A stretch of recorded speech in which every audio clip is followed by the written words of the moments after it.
It's a bipartisan concern about whether we are convicting potentially someone who's innocent.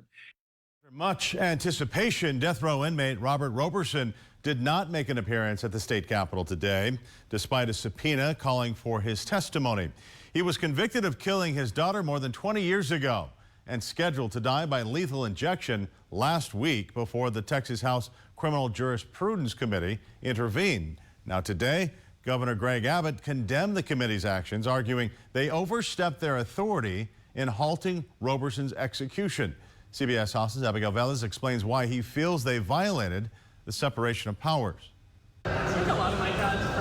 Taking the life of somebody who's potentially innocent is the exact opposite of justice. Choice is yours. Despite a subpoena which became a key part in temporarily halting his execution, Robert Roberson did not appear Monday before the Texas House Criminal Jurisprudence Committee. State lawmakers issued it last week ahead of Roberson's scheduled Thursday execution for killing his 2-year-old daughter, Nikki, in 2002. They wanted him to testify as part of their investigation into Texas's 2013 junk science law. Inviting the death row inmate himself to testify is completely unprecedented. The law allows a person convicted of a crime to seek relief if the scientific evidence used against them is no longer credible. Since Mr. Roberson was convicted, the science has evolved.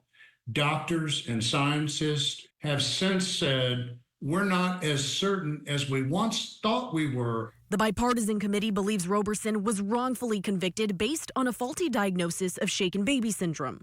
Lawmakers plan to examine the case during a hearing Monday at the state capitol and hear directly from Roberson. That didn't happen, though, due to an ongoing dispute over whether he'd appear virtually or in person. It is very important that someone be allowed to testify in person, particularly in a life and death situation. Instead, members heard from witnesses who believe Roberson is innocent, including a juror from his trial. She says during it, she was never made aware his daughter had severe pneumonia and other illnesses that could have caused brain bleeding and bruising.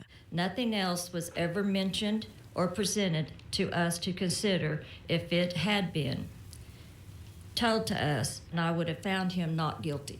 But Governor Greg Abbott was not in agreement with the hearing, arguing the committee overstepped its authority by interfering with his power to grant clemency, including execution stays. In an amicus brief, he says, unless the court rejects that tactic, it can be repeated in every capital case, effectively rewriting the Constitution to assign a power given only to the governor. Several Republican committee members, including Representative Jeff Leach, echoed concerns about the separation of powers, but maintained the subpoena was necessary. If we can't speak up and step up and work together to fix a system that has failed Robert and failed Nikki, then what are we even doing?